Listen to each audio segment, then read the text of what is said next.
그러면 기존에 어떤 시대를 살았냐? 첫 번째는 선발의 시대. 음? 선발의 시대라는 거를 대변하는 단어는 뭐냐면 기업공채. 그러니까 빠르게 산업이 발전하는 우리나라는 특히나 한강의 기적. 그 한강의 기적의 속도가 진짜 말도 안 되는 게 국가들 평균 GDP 상승률에 맞춰서 성장했으면 지금쯤 우리나라 수준이 인도 정도래요. 그리고 그거에 뭐 10배인가를 해도 태국 정도? 그러니까는 지금 우리나라가 이룬 발전은 말도 안 감히 되는 인류가 거죠. 이거는 예상할 수 없었던 일을 해낸 거라고 하더라고요. 그렇게 빠르게 성장하면서 우리나라는 어떻게 성장이 됐냐면 대기업 중심으로 성장을 한 거죠. 그래서 다 같이 우리 잘 먹고 잘 살자로 크다 보니까 파이를 키우는 데 집중하다 보니까 개인의 파이를 나누는 거는 약간 맞아요. 좀 뒤로 빠져 있었던 거죠. 네. 그리고 어떤 걸 또 경험했냐면 우리나라가 대기업 중심으로 이렇게 커서 대기업이 최고인 줄 알았는데 IMF가 오고 나니까 대기업도 망하더라를 경험한 거예요. 맞아요. 그러면서 그때부터 이제 안정적인 게 최고니까 그래서 공무원 바람 막 불고. 그런데 공무원 갔더니 그 사람들이 이제 가보니까 월급이 생각보다 너무 없는 거야. 그래서 몇 년 공부해서 거기 갔는데 그 큰 흐름이 이렇게 흘러가요. 공무원도 아니더라. 우린 이제 어떻게 살아야 돼? 근데 이제 이런 모든 얘기들이 인터넷에 올라와 있어. 그래서 이 책에서는 이제 시뮬레이션 과잉이라고 얘기하는데 모든 정보는 인터넷에 다 올라와 있으니까 그걸 보면서 이것도 안 돼, 저것도 안 돼 해서 선택을 못하는 상황으로 가고 있다. 이게 지금 이제 요즘 젊은 세대가 겪는 어려움이다. 막 이런 얘기가 나와요. 이제 큰 흐름으로 가지고 얘기를 하자면 대기업이 이제 선발을 하고 공기업도 선발을 하고 공무원도 선발을 하니까 우리가 했을 수 있는 선택지는 뭐냐면 어떻게 선발될 건지에 대한 자격을 갖춰야 돼. 그러니까 선발의 시대에서 중요한 건 뭐냐면 자격이에요. 그러면은 어떤 자격을 갖춰야 되냐? 세상에 정해놓은 기준에 맞는 자격을 갖춰야 되죠. 그렇죠. 그런데 이제 어떤 문제가 발생하냐면 경쟁이 너무 가열돼. 그러니까 들어갈 수 있는 곳은 한정돼 있고 가려고 하는 사람 너무 많으니까 1등부터 줄을 세워갖고 서열이 무조건 정해지게 되어 있잖아요. 그러니까는 이 얘기는 상위 몇 프로는 살아남고 하위 이제 이만큼 더 많은 비율은 도태된다는 의미를 가지고 있어요. 그럼 이게 경쟁이 굉장히 과열되고 여기 안에 못 들면 도태되니까 책에 굉장히 좋은 문장이 써 있었는데 그대로 읽어드리면 상호 경쟁의 인플레이션이 격화되면 우리의 시간과 열정의 가치는 폭락합니다. 전 이걸 경험했거든요. 제가 직장을 30에 취업했잖아요. 석사 박사도 아니고 학사 주제에 10년을 다니고 그 사이에 이제 직장을 2군데를 다니는 경험이 있었고 잘 생각해보세요. 박사까지 하셨는지도 몰라요. 네. 모두가 10년 다녔다 그러면 박사한 줄 알았는데 그런 워홀도 갔다 오고 이렇게 하면서 경험을 굉장히 추구했던 사람, 경험주의자 이렇게 20대를 보내고 취업한 이후에 저의 20대를 저주했던 거죠. 그때 왜 그랬을까? 자격증 하나라도 더 딸 걸. 매 순간 굉장히 의미 있는 시간을 보냈지만 빨리 졸업하고 취업이나 할 걸. 내가 뭐 한다고 그 시간에 그러고 있었나? 라고 지난 날을 부정하는 데 이르더라고요. 예, 이게 정확하게 시간과 열정이 가치가 폭락하는 경험을 제가 한 거죠. 내 지난 시간과 열정, 그 열정 넘쳤던 시간들이 가치가 없어. 이렇게 판단할 수밖에 없게 된 거죠. 그래서 세상의 기준에 맞추려다 보니까 거기에 맞지 않는 짓을 한 나는 쓸데없는 짓 하고 다닌 거야. 어른들이 하는 말이 갑자기 생각났어. 뭐요? 쓸데없는 짓 하고 그러니까 쓰잘데기 없는 짓을 하고 다닌 거죠. 근데 그 말이 생각나는 거 얘기를 했을 때 이 말을 듣는 사람이 이 말 안 들어본 사람이 있을까요? 우리 세대 중에? 그러니까 그 관점이었던 거예요. 근데 쓸데없는 짓이 재밌는데. 네. 그렇죠. 쓸데없는 짓이 재밌는데 쓸데없는 짓을 하면 안 되는 일로 분류가 되어 있는 거죠. 맞아요. 그래서 굉장히 슬픈 게 취미라는 게 성인들한테 뭐 좋아해 물어봤을 때 모르는 거예요. 왜냐? 해본 적이 있어야 내가 쓸데없는 짓을 하면서 어떤 게 나한테 의미 있고 즐겁는가를 모르니까 나다움을 찾기 어려운 이유가 거기에 있죠. 내가 그런 걸 경험해보고 생각해본 적이 없어서. 왜냐하면 그거 생각할 시간에 문제 하나로 더 풀었어야 됐기 때문에. 왜 문제 하나 더 풀어야 돼? 그 과열된 경쟁 속에서 격화된 경쟁 인플레이션 속에서 살아남으려면 그들의 기준에 맞는 걸 했어야 됐기 때문에 슬프게도 문제는 지금 교육도 여전히 거기에 포커스가 맞춰져 있다는 거예요. 맞습니다. 어떤 경쟁에 있어서 선발에 있어서 근데 이제 시대에 보여서는 이게 이미 끝났다. 네. 지금까지의 일이지 앞으로는 아니다라는 얘기라고 했어요. 이걸 하나 염두에 두고 갈게요. 그럼 두 번째로 여기서 주목해볼 만한 지난 시간에 대한 얘기는 또 다른 하나는 뭐냐 하면 연좌제입니다. 연좌제. 연대 책임이죠.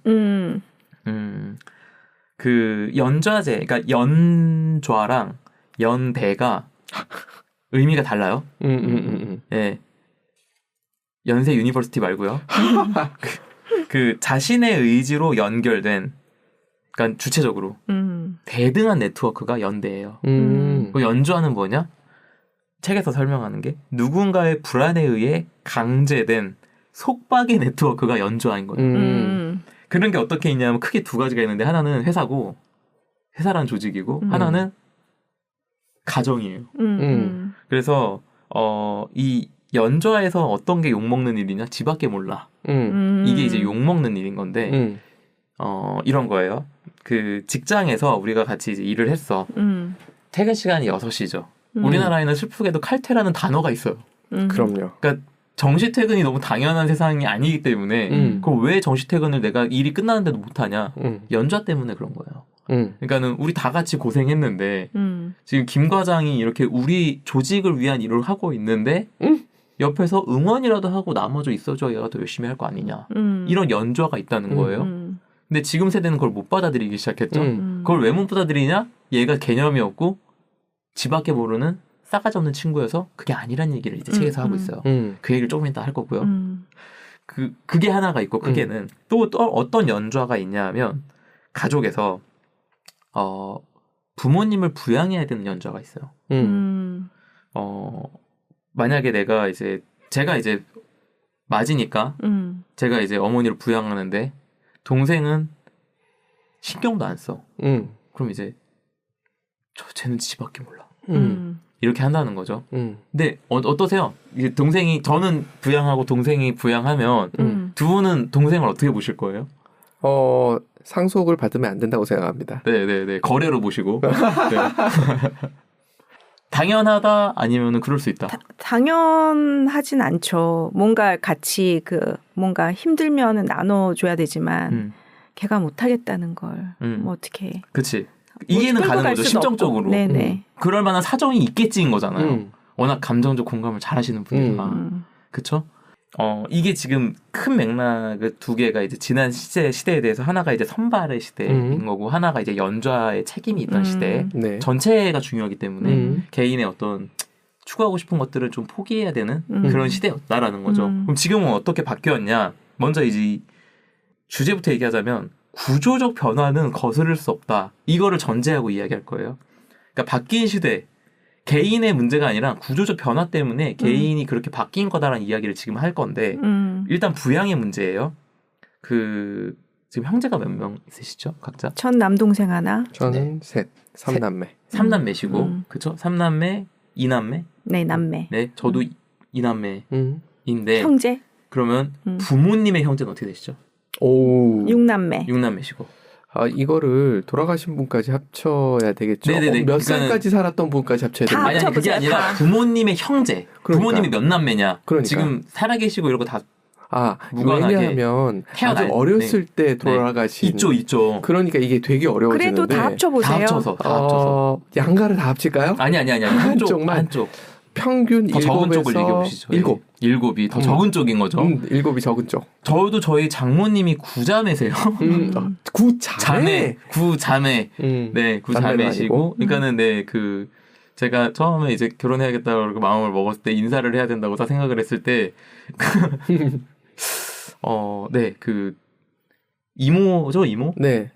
제 아내한테 이모들이죠. 이모가 8, 이모부가 8. 내가 만나야 될 사람이.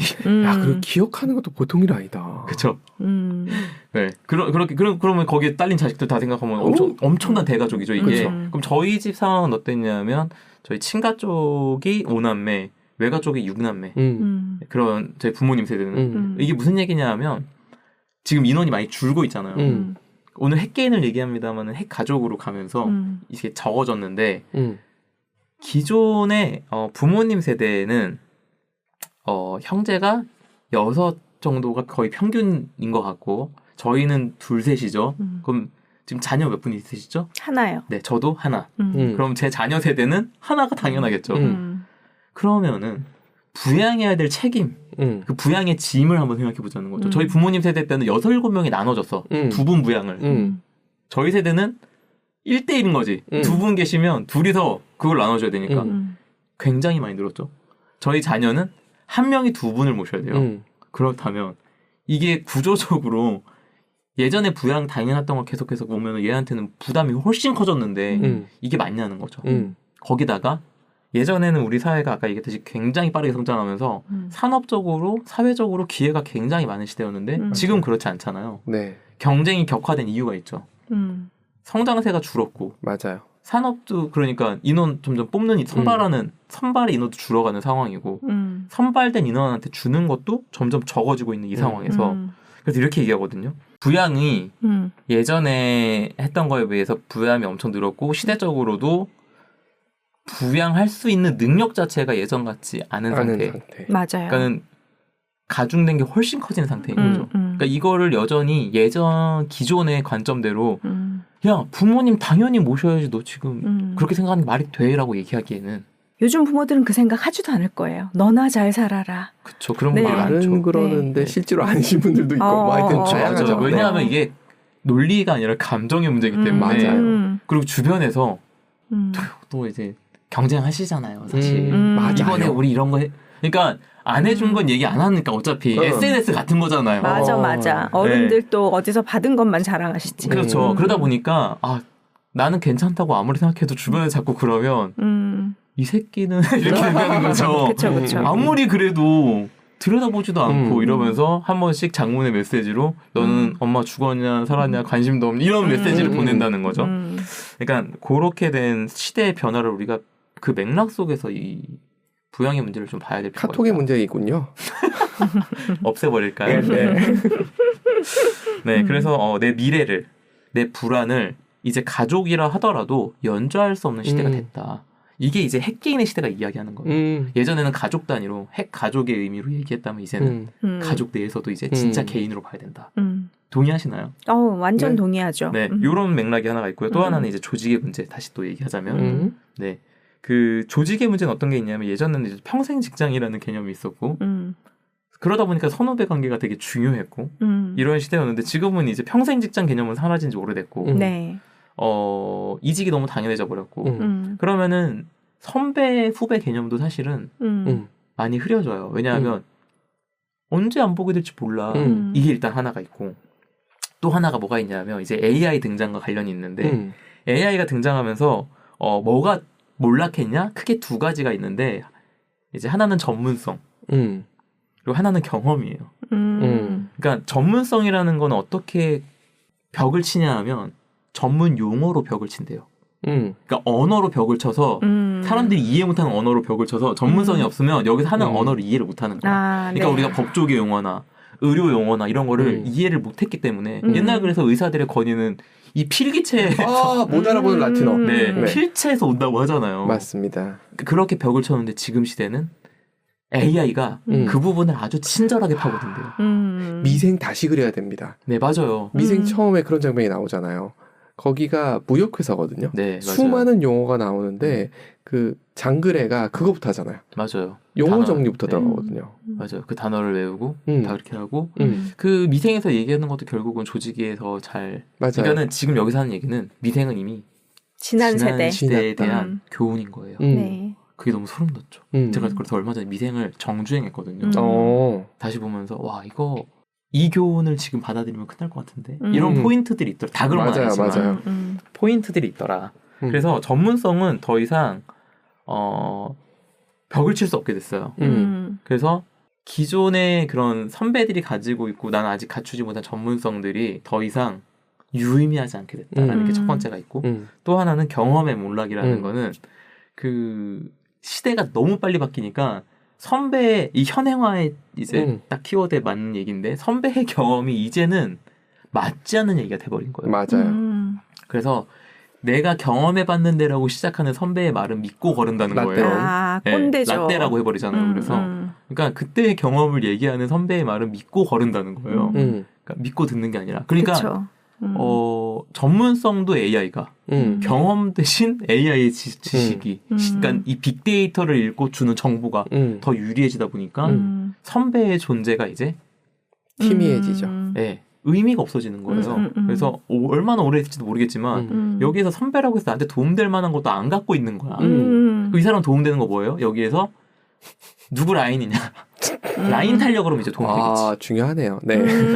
라인 탄력으로 도움이 되는 거예요. 그럼 이 라인은 언제까지 유지될까? 이게 또 하나의 문제. AI가 가지고 있는 이제 또 이게 없어지는 문제가 있는데 그게 네. 뭐냐면 아까 이제 얘기하려고 했던 혼자 얻을 수 있는 성과의 총량은 늘어났고 조직에 헌신해서 얻을 수 있는 성과의 총량은 줄어들었다. 이런 말이 나오거든요. 그러면 의문이 생길 수 있는 건 이거죠. 혼자 얻을 수 있는 성과의 총량이 왜 늘었죠? 왜 늘었을 것 같으세요? 혼자 얻을 수 있는 성과의 총량이 늘어버렸다는 거예요. 개인적으로 할 수 있는 상황이 만들어졌다? 그 상황이 뭘로 만들어졌는지. 지금 얘기했던 인공지능이나 이런 것들. 맞아요. 우리의 비서들이 늘었죠. 맞아요. 그쵸. 그러니까 회사에서 개인이 음.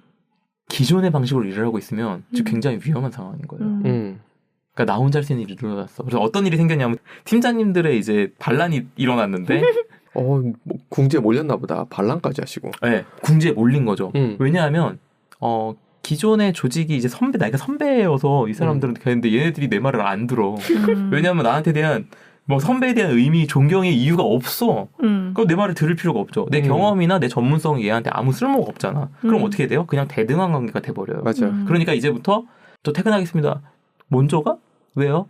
아니 그냥 물어본 거야. 이렇게 될 수밖에 없는 거 상황이. 그렇잖아요. 내가 뭔데 대등한 관계인 거예요. 그러다 보니까 이제 선배들이 어떤 일이 생겼냐면 윗사람들은 나한테 야근 안 하면 안 되는 일을 줘. 얘들은 자기 일 끝났다고 가. 그럼 선배가 그때부터 어떻게 됐을까? 울며 겨자 먹기로 AI를 배우는 거야. 그러니까 살아남을 수 있는 방법을 터득하게 되니까 점점 가면 갈수록 어떤 일이 생기냐? 얘들이 필요가 없어져 버리는 거야. 실무를 나 혼자 다 해. 왜냐하면 얘들이 할 일을 AI한테 시키면 되는 것들을 발견했거든. 선배로서의 어떤 그런 존경과 이런 것들은 없어지고 대등한 관계가 되어버려서 더 이상 그들에게 연좌의 책임을 물을 수 없게 됐다라는 거죠. 그렇죠. 그러면서 네. 그것 때문에 주니어들을 뽑을 이유가 또 없어지는 맞아요. 아이러니가 생기는 거죠. 그렇죠. 왜냐하면 이제 나 혼자서 주니어가 없이 혼자 할 수 있어. 네, 그러니까 신입은 진짜 필요 없어지고 맞아요. 가르칠 이유는 없다 이제. 그래서 주니어들만 뽑는 시대가 돼버린 건 이제 모두가 알 수 있을 테고. 그래서 여기서 이제 뭐라고 얘기하냐면 채용이 아닌 영입이라고 얘기하거든요. 맞아요. 맞아. 네, 네, 그게 그래서- 진짜 많이 바뀌었어. 그렇죠. 음. 그래서 공개 채용은 이제 진짜 없어졌고 맞아요. 공채하는 데 없잖아요, 사실. 네. 그래서 제 또래 부모들이 네. 자기 아이를 네. 뭔가 길 안내를 하잖아요. 졸업했는데 취업을 못하고 있는데 옛날 생각처럼 대기업 공채만 기다리고 있는 거야. 그런 아이들이 계속 30이 넘고 막 이렇게 30대 중반이 돼도 취업을 못하니까 너무 당황해하는 거예요. 그렇죠. 그래서 네, 공채 왜 안 나니라고 시대를 탓해봐야 맞아요. 오늘의 이 얘기대로 시대에 대비되지 않으면 그 관점으로 본다는 거예요. 그리고 현행화되었으면 뭘 해야 되냐는 거죠. 그 얘기를 이제 지금부터 할 건데. 네.